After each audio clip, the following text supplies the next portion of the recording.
Morning, everyone. Welcome to our church service today. Today, as we enter a new month, we are actually beginning a new original series here at Milestone entitled The 4 Sundays of Favour. The 4 Sundays of Favour. Favor. What are we talking about here? Well, most often when I use the word favor, it's in the context of you asking me to do you a favor. And I got a lot of friends who are constantly asking me to do them favors. But that's not the interpretation that we're actually using today. The definition that most fits what we're going to be discussing is this: to receive over-generous preferential treatment.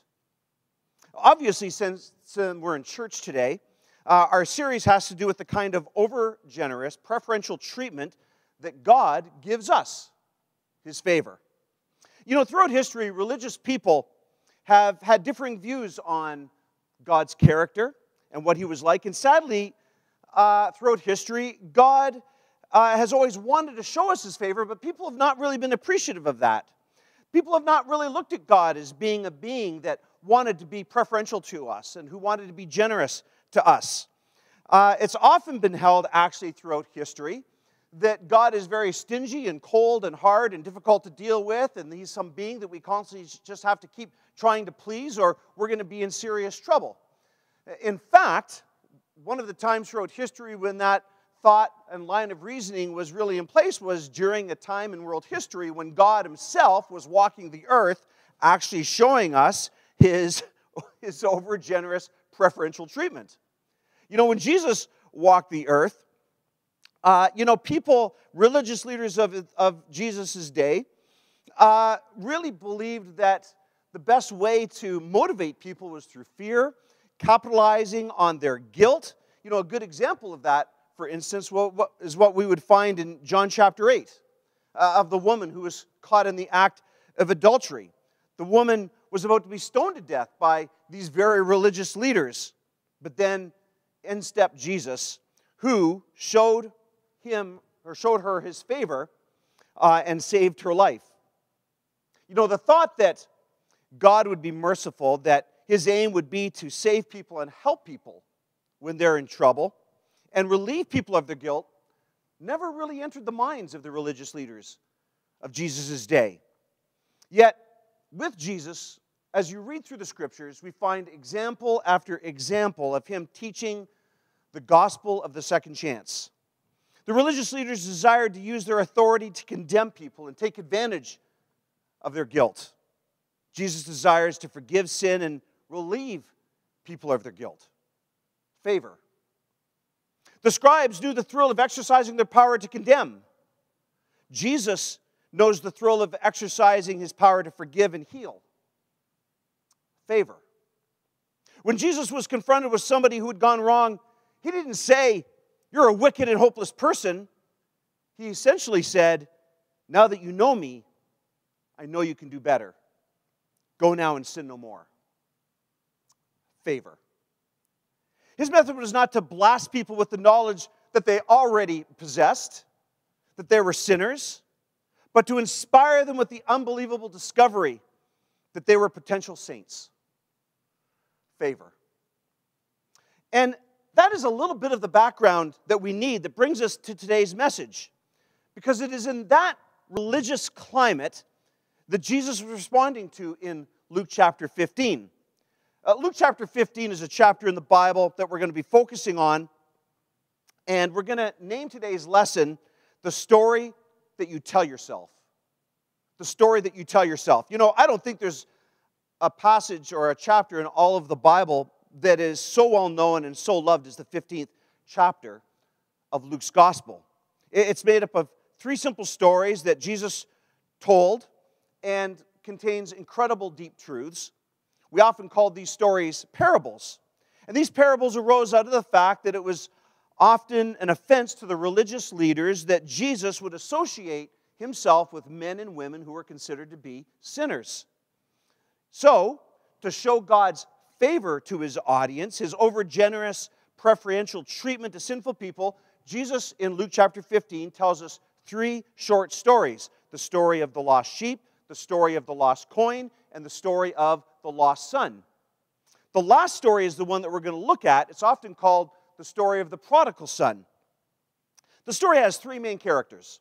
The father, of course, who represents God, and then his two sons, who, well, represent you and I. And as we read through this story, as we look at these two sons, we find that these two sons were telling themselves stories, telling themselves false narratives. They had this self-negative talk going on in their minds, and it tells us how they related to their father because of these false narratives, and tells us about some horrible decisions that these two sons made because of these false narratives and these stories that they were telling themselves. You know, I think we all do this, don't we? We're all guilty of this. It's hard to see ourselves accurately. The way we view ourselves is distorted, and we don't realize it. Only our nearest and dearest see us better than we see ourselves.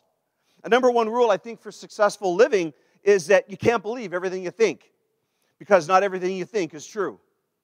Well, these two sons were believing everything that they thought, and it took them to some pretty terrible places. So, to summarize the tale, the youngest of the two sons demanded a share of his father's estate, which his father went ahead and gave him. Shortly after being given this inheritance, the boy ran off to see a world and wasted all his money in a binge of extravagant and reckless living. Eventually, he found himself broke and homeless and in the midst of a severe famine. So he hired himself out to a pig farmer, which, by the way, is never a good career move for a Jewish boy to do. Seeing firsthand that the pigs were actually eating better than he was, he decided to return to his father to beg to be allowed to be hired as a servant. Then, in Luke chapter 15, 20 to 24, it tells us this. So he got up and he went to his father, but while he was still a long way off, his father saw him and was filled with compassion for him. He ran to his son, threw his arms around him, and kissed him. The son said to him, "Father, I have sinned against heaven and against you. I am no longer worthy to be called your son." But the father said to his servants, "Quick, bring the best robe and put it on him. Put a ring on his finger and sandals on his feet. Bring the fattened calf and kill it. Let's have a feast and let's celebrate. For this son of mine was dead and is alive again. He was lost, but now is found." Meanwhile, though, the older son had been faithfully working for his dad. Seeing his father celebrating the return of the rebellious brother, he felt angry and jealous, and he refused to join in the celebration. So his father came out and he pleaded with his older son to understand his joy over the return of what he had lost. It was like his youngest son had been dead and was alive again. He'd been lost and he was found, but the older son, he'd have none of it. And that is how the story ends. You know, this is the parable that Jesus tells us in Luke chapter 15. So we have here two sons. Both sons have been telling themselves the wrong story, following a narrative that they both believed was right, and making life-altering decisions based on false information. To understand the immensity of the youngest son's sin and on the father's eventual compassion, we have to first try to attempt to comprehend how unbelievably hurtful it was for the son to basically go to his father and say, "Dad, listen, I know that you've got this money and I'm not really supposed to get it until you're dead. But see, here's the thing. You're looking pretty healthy. Looks like you're going to be around for a few years. And, I really don't want to wait that long. So, if you could just give me your inheritance now, that would be great." Luke records this portion so matter-of-factly that, I think it's difficult for us to really realize fully what is happening here. How completely offensive it would be to have a child do such a thing to his father. And the fact that he would take all of those funds and be so careless with it all in a far-off country shows us just how heartless of a rejection to home this really was. It speaks to a betrayal of the treasured values to which he was raised with his family and his community. And I've got to admit, when I look at the depth of betrayal that we see taking place here, the sheer coldness of it, at first, it's hard for me to see myself in the younger son. The story I tell myself is that I would never do such a thing. But when I look honestly at the many subtle ways I have preferred the distant country to the home that God offers me, well, the younger son quickly emerges. It becomes painfully clear that leaving home is much closer to my spiritual experience than I might have first thought. For how many times have I been guilty of leaving my spiritual father and demanding my inheritance, so to speak, so that I could run off to some faraway place, searching for love, acceptance, or release? Truthfully, that is the great tragedy of my life. That I would still, after all these years of being a loved son, would still time and time again leave the only home that is truly safe, so that I would find somewhere else what I could no longer find at home. You know, that's the story that the younger son was telling himself, that a distant country was going to be better for him than home. The truth is, I am in a constant daily battle fighting off the desires to go to my own distant country. Anger, resentment, jealousy, the desire for revenge, lust, and greed are all obvious signs that I am trying to leave home. You know, the lie I tell myself is that the love of my father at home, that his approval of me, his favor, isn't sufficient. That leaves me quickly trying to find ways to find approval and favor in other places, in faraway countries. And when this happens, I find myself becoming jealous of someone else's success, or catch myself daydreaming about being rich or famous or powerful. I worry about being disliked, blamed, put aside, passed over, or ignored. I refuse to forgive. I hold grudges. I become mean-spirited. So in response, I find myself coming up with mental games that only reveal how fragile my faith truly is. The challenge with all of this, however, is that as long as I keep running around trying to find favor in other countries, in other places, I only get farther and farther away from home and more unhappy. You know, it can happen pretty quickly. It's actually quite a slippery slope. And the thing is, it never works.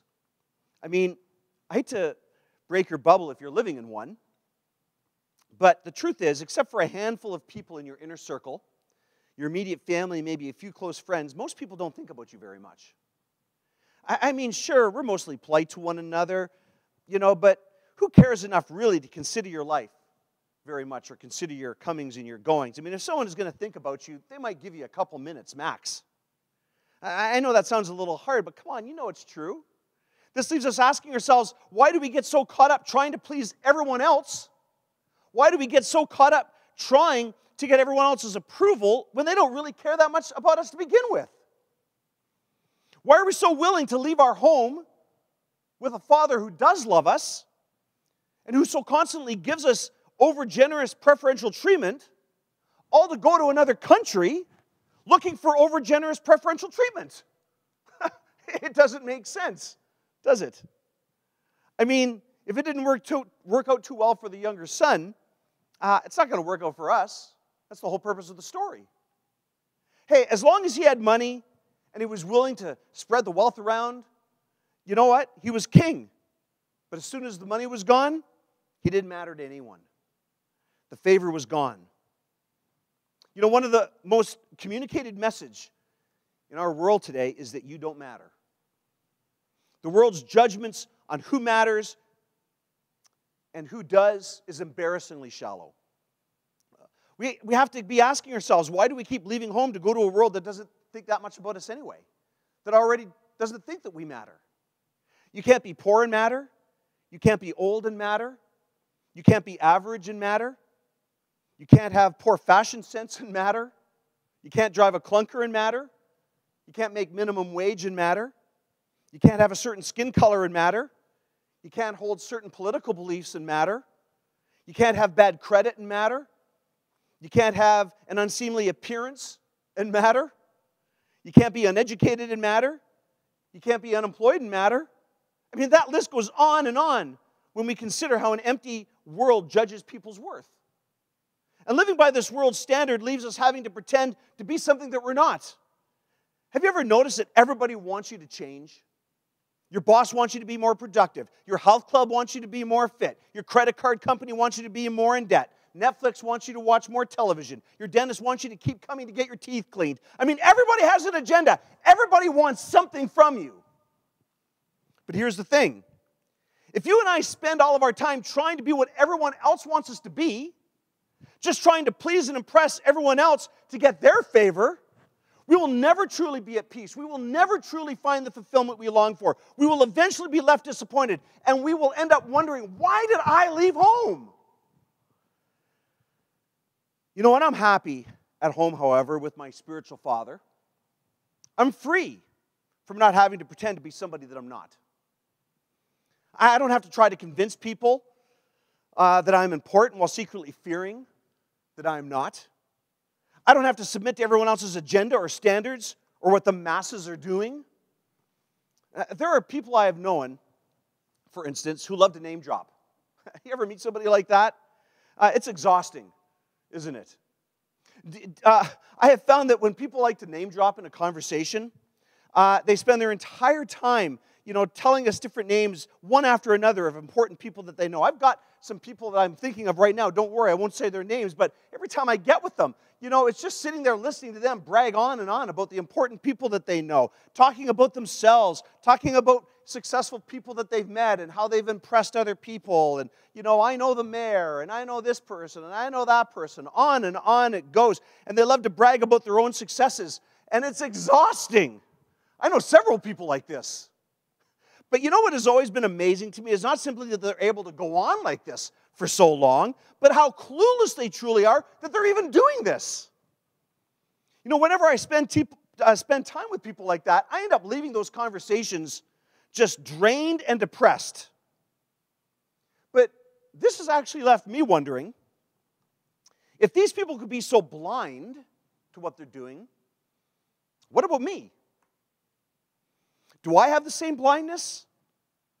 How often do I go off to another country and start bragging about myself, start name dropping, or putting in little successes that I've enjoyed, all to make myself feel more important and make you think that I'm more important than I really am? How often do I suddenly throw in an impressive tidbit about an accomplishment that I achieved, or exaggerate just slightly so that I can look a little bit more important in a conversation, or drop a name that will impress you so that you'll think, oh, wow, guy talked to that person?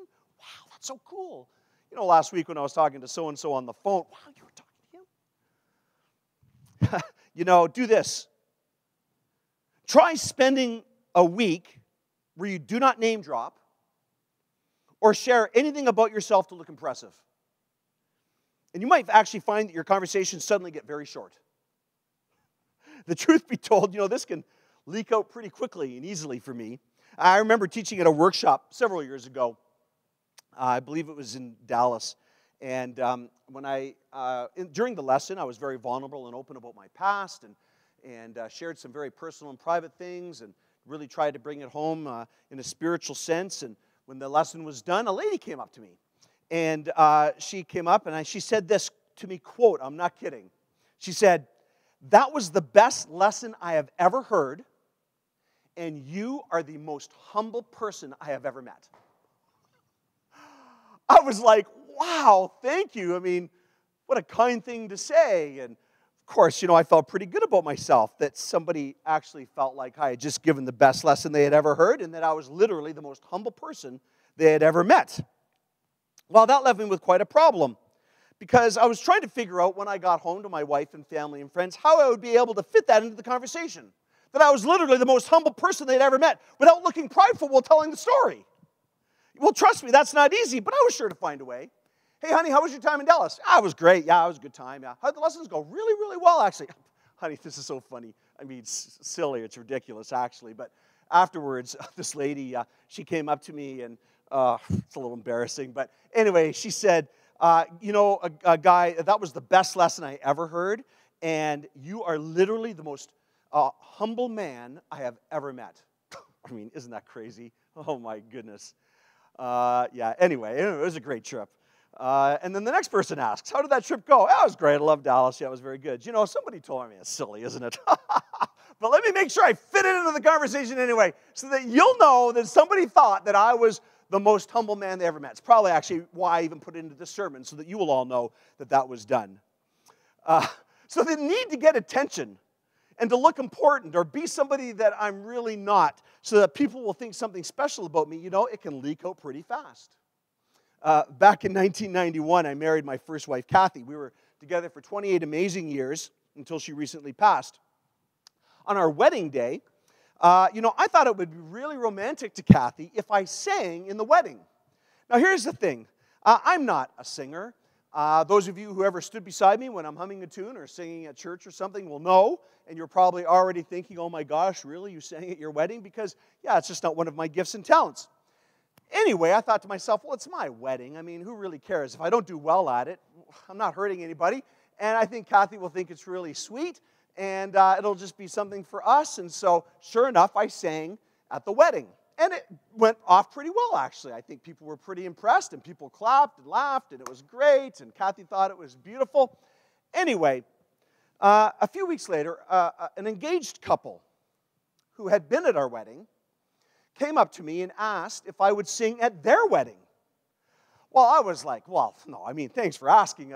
That's a very kind and generous thing, but it was my wedding, and I'm not really a singer, and so, it probably wouldn't be good for me to sing at your wedding. I'm not, so there's a lot of people better at singing than I am, so get one of them, but thanks for asking. Well, they came back and asked a second time, and even a third, and each time I said no, they kept saying, no, you don't understand, you really did well, and we loved it, and we want you to sing at our wedding. Well, finally, I got to the point where I thought, well, I guess we're just going to have to give the people what they want. And I thought, yeah, sure, you know what? I will sing at your wedding. Well, of course, when I went home and told Kathy, she was mortified. And she begged me to change the plans. She was like, honey, please don't do this. And in fact, I held strong. And on the way to the church, on the date of the wedding, in the car, Kathy was pleading with me to turn down the invitation. Sweetheart, you sang for me. It was wonderful, but it was our wedding, and it was very special, honey. But I think, can we be honest? You're not really a very good singer. And so to sing in someone else's wedding in front of a whole crowd of people we don't know, I just don't think it's a good idea. Really, please, honey, cancel. But I was like, you know what? How can I deny this couple the beautiful gift of my voice? So we got to the wedding, and sure enough, the time came, and I got up in front of the church, and they had a -1 playing, where there was just the music. And the music started, and I missed the point when I'm supposed to come in and start singing. So it was too late now, so I actually had to stop. And I said, actually, can you stop? Stop. Oh, yeah. Can you rewind it? Sorry, everybody. Rewind. All right. Start the music again, please. They started the music, and I started to sing so low that I couldn't find any tune. And I found that really throughout the rest of the song, because I was singing so lowly, that I had to actually kind of talk my way through the song like a cheap lounge singer. I was like, I'm going to love you so much, and it was just horrible. And the song seemed to go on and on and on. I was like, when is this song going to end? And I could see people putting their heads down, and some guys were laughing, and the poor married couple, they just looked horrified. And Kathy, of course, couldn't even look at me. She had her head down like this. And sure enough, when the song ended, some people clapped. They were like, was this a joke? Is this serious? It was awful. But even to make matters worse, if things couldn't have gotten worse, when the wedding was over, I thought, I cannot stay here and talk to these people. Like, this is so embarrassing. I've destroyed the wedding. I've just made an embarrassment, shame of myself. And so I thought, I just have to hide. I don't want to stand around and talk to people. How do I get through this? So I thought, I'll hide in the bathroom. So I went into one of the bathrooms, and I hid in one of the stalls. I didn't have to use the facility. I just needed somewhere to hide. And while I was hiding in the bathroom, 2 men came in. And they didn't know that I was sitting in one of the stalls, hiding, mortified and terrified and terribly embarrassed.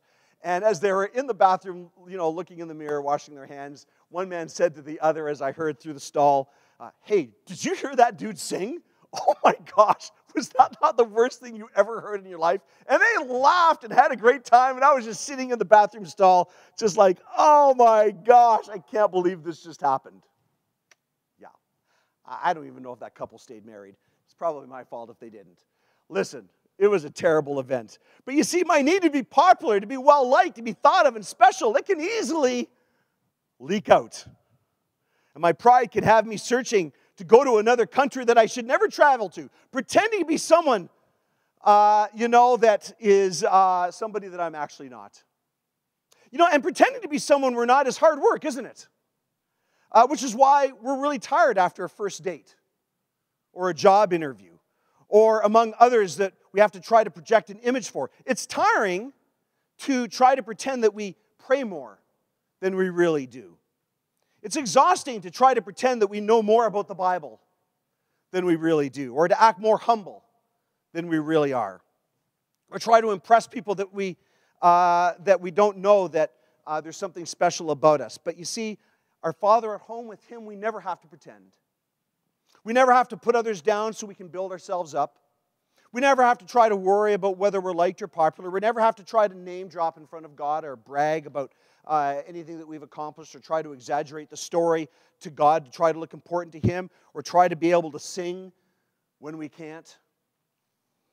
We don't have to be like the younger son who left home to go off into a faraway country to find favor. Why? Because we've already been given all we need in an overgenerous, preferential way at home with Dad. What about the older son? Do I see myself in him? Yeah. I'm afraid I do. What can I say? I'm complicated. I see myself in the younger son and the older son. Not only do I have a habit of rejecting my father by running off to different foreign countries, the older brother is alive and well, kicking in Guy Hammond also. I mean, you kind of got to feel sorry for the guy, don't you? As you read through the story. I mean, come on, let's give him a break. I mean, you know what? He did everything right. He followed all of the rules. He did his duty. He worked hard every day. He fulfilled all of his obligations. He did this year in and year out. And what does the poor guy get in return? No party, no celebration, nothing. And now this punk brother of his, who only disrespected the family and caused all sorts of chaos, comes waltzing home, and he gets the celebration. It doesn't make sense, does it? That doesn't seem really fair. But I think we can all relate at some level with this, can't we? If you're not an astronomer or care very little about what goes on in space, you probably don't know that the planet Pluto got bumped a few years ago. Cut from the first team. Demoted from the top 9. Yeah, according to a committee of scientists meeting in Prague, this outpost planet fails to meet the solar system standards of what it means to be a planet. So they downgraded Pluto, which for decades had been named a planet, to an asteroid, now named number 134340. You see, before that decision, Pluto was one of the 9 planets in our solar system. When kids went to school, they learned about 9 planets, and Pluto was one of them, but not anymore. Now when kids go to school, they learn there's only 8 planets. What happened? And how do you suppose that decision made Pluto feel? A bunch of planet pickers from Prague kicked him out. Well, Mars didn't get cut. What's so special about Mars? Saturn is still a planet even though it has ring around the collar, but Pluto, oh no, too small, wrong size moon, not enough impact. I'm thinking that Pluto didn't appreciate such news. I mean, he did all the things right, didn't he? He tried to be a good planet. He stayed the course. He never left his orbit. He obeyed all the rules. Even Walt Disney named a dog after the planet. You can't blame Pluto for getting ticked at this. One day he's a part of the 9 planets of our solar system. The next day he's out. He's off the squad. We can understand his frustration. Some of us understand all too well what it's like to get voted out. In spite of our best efforts and hard work and following the rules, someone higher up the chain considers us the wrong size, wrong crowd, wrong address, and all of a sudden, you get Plutoed. You know, I remember when I was playing baseball as a kid. I was about 7 years old at the time. I was the pitcher, and we had only one more out to go to end the game. And I pitched, and the ball was hit between first and second. So the first baseman, he ran to get it. Meaning that as the pitcher, I was supposed to run over to first base so that the ball could be thrown to me and I get the runner out. It was an easy play. Run over to first and catch the ball. But instead, I froze. I remember everyone screaming. Players were screaming. Coaches were screaming. Run to first base. Parents were screaming. But panic froze me. Some parents were screaming as if this was the 10th inning of the 7th game of the World Series in front of 50,000 people instead of 30 parents and grandparents in lawn chairs. But I stood there. I did nothing. And everyone advanced, and the other team won the game. And to this day, all these years later, I still wonder, why did I just stand there? Why didn't I just run out of first base and catch the ball? It was an easy out. I just didn't. I don't know why. I let the home team down. My pitching career was over. My big league dreams were dashed. No pro scouts would ever come to watch me play again. And shockingly, it was the last time I ever pitched in Winnipeg's Little League, boys under 10, underhand, slow pitch softball league. I was Plutoed. I've never recovered. Today as an adult, you know what? I still get Plutoed. You know, when I'm told that my call is very important to them, and then they leave me on hold for an hour just to disconnect the call. When I forget something important, when I let others down, when I'm irresponsible, when I say, think, or do something I shouldn't, when life catches up to me and I fall behind, when I'm nothing more than a number, when I look at all the areas I should be excelling in, and yet I don't, Plutoed. You know, many of you who are watching right now have been Plutoed because of COVID. You worked hard at your job, you put in the hours, you sacrificed and cared about the quality of your work, you followed the rules, you did it right, but guess what? None of that matters right now because you got laid off anyway. COVID. Plutoed. Yeah. Life is like that sometimes. Well, that's how the older son felt. He followed the rules. He worked hard. He was obedient to the father. And the thanks that he got for all of those years of devotion and hard work was to be Plutoed. Or at least that's the story that he was telling himself. You know, it's amazing how long it has taken me to identify myself with the older son. I mean, I've known the story of the prodigal son, really, I'm sure almost my entire life. And really, until just spending this last week writing this lesson, I always identified myself only with the younger brother, the prodigal. It never really occurred to me that I also had a lot in common with the older son. In fact, now I'm convinced maybe even more so. You see, the younger son, he sinned in a way that we can easily identify. I mean, he betrayed his father, he misused the money, misused his time, misused his friends, misused his own body. What he did was wrong. Everybody knew it, including himself. His lostness was obvious to everyone. So was mine. Before becoming a Christian, my life was a train wreck. I won't bore you with any of the gory details. Just Google my name and you'll learn more about Guy Hammond than you could ever want to know about what I was like before I became a Christian. It's easy for me to see myself as the returning prodigal. But the lostness of the older son, however, is harder to identify. After all, on the outside, he did everything right. But when confronted by his father's joy at the return of his younger brother, a whole world of ugly boiled up to the surface. On the outside, he was a model son. On the inside, we see that he was full of resentment, self-righteousness, anger, and jealousy. We see a man who felt like he was cheated, ripped off, like he missed out on something special, as if he was treated unfairly and did not receive what was due him. He was Plutoed. And all of a sudden, I see myself now in the older brother in a way that I didn't even a week ago. For over 30 years, I've worked hard at following Jesus. I've tried to be a good example to others. I've tried to avoid sin, not perfectly, of course, but I've certainly tried. As a parent, I did my best to teach my children about God. I gave financially, I gave of my time, I gave of my energies. So I wonder then, why then, if all that is true, do I still get overlooked? Why do I still face rejection? Why am I sometimes still slandered or gossiped about? Why am I not thanked like I think I should be? Why do I not receive the recognition I think I deserve? Why do I still struggle with the same old temptations? Why do I still have prayers go unanswered? Why do I not receive the blessings that I think are due me? There's never a time in my life where I felt that more than when Kathy died or was given a year to live. This isn't fair. We've worked hard and sacrificed and tried to help people for decades, and this is the thanks you get?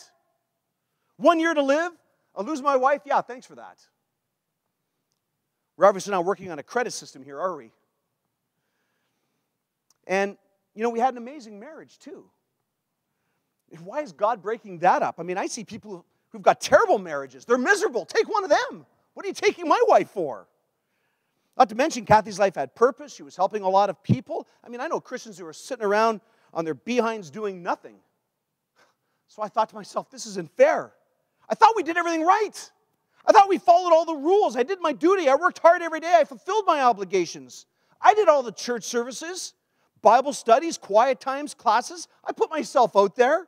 What do I get in return? No party, no celebration, nothing except to watch others who didn't do as much as I did or work as hard as I did be celebrated. Or at least that's the story I was telling myself. Of course, I couldn't say any of that out loud. These are complaints that I had to keep inside. That story only portrays the outer persona that I tried so hard to impress you with. But inside, those thoughts simmered. I silently complained like the older brother. Right now, one of you is looking over at your spouse and you're going, honey, the next time they have this Hammond fellow preach, let's not watch one of the recordings of Kevin Joycom. He's a lot more encouraging than this guy. I get it. Who could blame you? Now, it might encourage you to know that I've gotten some grief counseling and spiritual counseling and done that from trusted advisors, and it's really helped. Let's just say I'm getting better, but I'm a work in progress.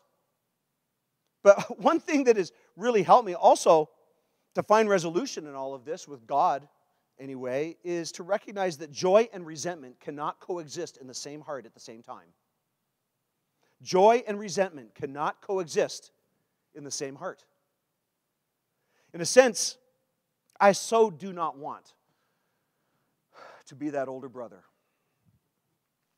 When the story tells us that when he heard music and dancing, he came in from the field and he actually had to ask somebody, hey, what's going on? What's with all the music and dancing? Then, of course, he was told that his loser brother who had been missing had just come home, and the poor guy goes into a mini meltdown. And I feel for the guy, honestly. Can't you just hear the frustration in the older brother's voice when he's asking, what's going on? I've been out in the field working. I'm coming home. It's 5 o'clock in the afternoon. Why is there a celebration? Nobody told me there was a party. Have I been overlooked again? Have I been excluded again? Have I been set aside and overlooked again? Have I been Plutoed again? Of course, that was not the case. That was just the story that he was telling himself. It's not that the father's joy was that he didn't care about the oldest son. It's just that his joy was so intense, he couldn't wait to start the celebration. But as soon as he became aware that his older son was outside, he left the celebration, he left the party to plead with his son to come in and join everyone. But the elder brother couldn't do it because joy and resentment cannot coexist. Trust me, I know. It's a miserable place to be. It's one of the reasons why there are so many miserable Christians out there. People who should be happy, people who should be at peace, but they're not. Because they have no joy, because they have held on to resentment. And resentment and joy cannot reside in the same place at the same time. Please, for the sake of your sanity, for the sake of your family, for the sake of those who love you, for the sake of your happiness, for the sake of your soul, do whatever it takes to get rid of whatever bitterness you got going on in your heart that you haven't dealt with.